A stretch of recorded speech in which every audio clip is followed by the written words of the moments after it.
She's asking, what's the hukum of the celebration of 27th of Rajab, the authenticity of it? Bismillah, wassalatu wassalamu ala nabiyhi wa Mustafa, Sayyidina Muhammadin wa ala alihi wa sahbihi wa man wala.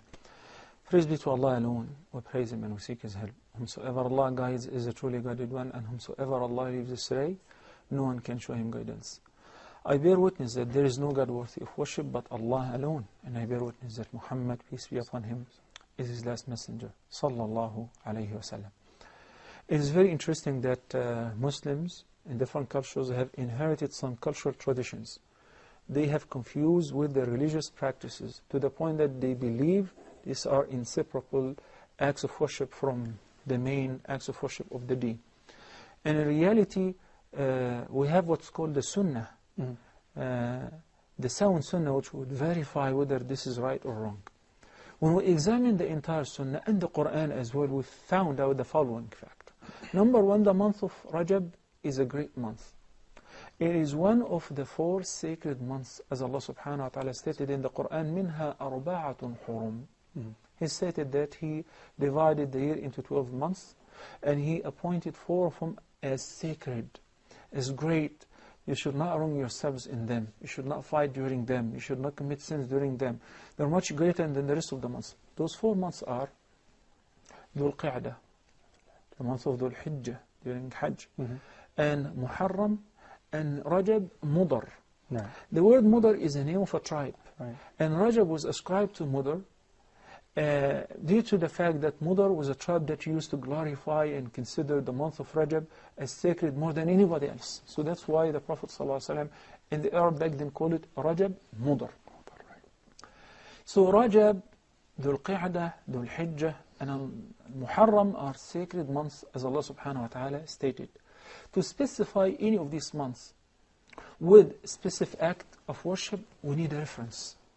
We need a sound hadith that the Prophet ﷺ used to fast during Rajab more than any month else. We do not have any of that. We just have some cultural traditions that they celebrate on the 27th of Rajab, the night of the Miraj, Al-Israa and Al-Mi. Al-Israa is a miracle that took place to Prophet Muhammad ﷺ, and it is agreed upon the scholars that it preceded, according to the most right view, preceded the migration. Most likely on the 10th year, after the death of Khadija and Abu Talib, the Prophet's uncle.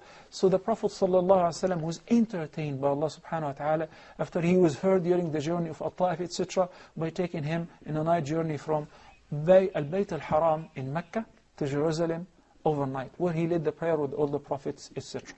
The Qur'an recorded that in Surah Al-Israa, Allah the Almighty says, سبحان الذي أسرى بعبده ليلا من المسجد الحرام إلى المسجد الأقصى الذي باركنا حوله لنريه من آياتنا. Then after this journey, Allah ascended Prophet Muhammad ﷺ, He took him to heaven, where he have seen wonders and met with the prophets in different heavens. It's a long story. The Isra is confirmed by the Qur'an, so one who denies the Isra is a kafir, is a non-Muslim. And Al-Mi'raj is confirmed by the sound Sunnah, and all of that happened in one night. Now we come to the cornerstone of this whole story, which is, when did it happen? Yes, we know it happened or took place before the migration, but which date, which night, which month, it's not confirmed. And if anyone says that it is on the 27th of Rajab, we ask him to present an evidence. Historians, Ibn Kathir and others, no one said it's on the 27th. But people have inherited these cultural traditions to the point that amongst the Arabs, they celebrate that by cooking a special food. Amongst Indo-Pak, they have their own way of celebration.